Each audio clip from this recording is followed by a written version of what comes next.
Mabuhay o yung Kapampangan Luwid kayo. Today's question is actually one of my most frequently asked questions of all time. Kuya Kirby, what can you tell us about the EDSA People Power Revolution? The EDSA People Power Revolution of 1986 was several days of non-violent revolutionary uprising that ended the Marcos tyranny. It was when over 2 million Filipinos gathered along EDSA, or the Epifanio de los Santos Avenue in Metro Manila. It was to demand an end to the oppressive rule of the Marcos dictatorship. It was a massive peaceful protest that was aimed at restoring democracy in one of Asia's oldest democratic societies. And it wasn't just in the capital alone. Thousands of people also gathered in other major cities throughout the country. It was a historic moment that inspired the world. Many, especially the people who were there in EDSA, have said that it was magical. It was epic. It was epic, but it wasn't all that perfect. For many, EDSA failed the Filipino people. It was always painted by the mainstream narrative as this standoff between the Marcoses and their cronies against the Aquinos and their supporters. But what they often don't tell you is that EDSA was far more complex than that. EDSA empowered the marginalized people for a brief inspiring moment. The Filipino people from all walks of life came together to overthrow a tyrant in the hopes of reviving democracy. But in the decades that followed, the traditionally corrupted politicians and their wealthy and greedy allies retained dominance over the impoverished country. Many agree that it also resulted in an increased police state and the ever-worsening conditions of the Filipino people.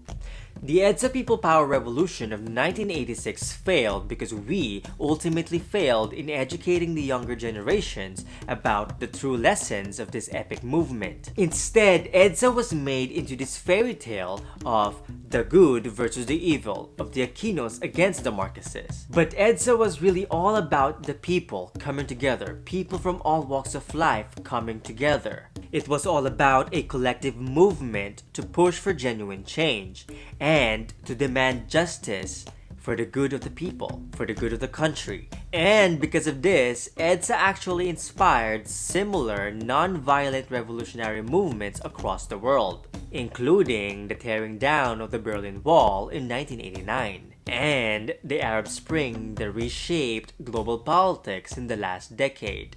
And even though EDSA may have failed in eradicating corruption in the Philippines in the last 3 decades, we should think of it as a reminder that collectively we still have a lot of work to do, that we have unfinished business. The courage of the people at EDSA, of the millions of people that gathered in EDSA in 1986, should remind us and should inspire us that we collectively have the ability, that we have the power to demand justice, to lay foundations for a brighter future for our people. But as I've mentioned before, it can only be done by taking actions, by standing up against the inequalities and the injustices in our communities. Ang sabi nga ng kanta, hindi pula't dilaw tunay na magkalaban, ang kulay at tatak ay hindi siyang dahilan. Hanggat mas marami ang lugmok sa kahirapan at ang hustisya ay para lang sa mayaman.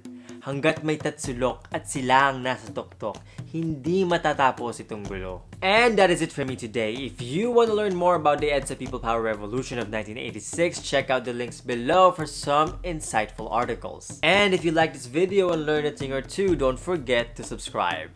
And if you want to help me make more videos like this, show your support and please be my patron. Dahil pong salamat. See you next time, or in Tagalog, kita-kits and in Kapampangan, Mikitix.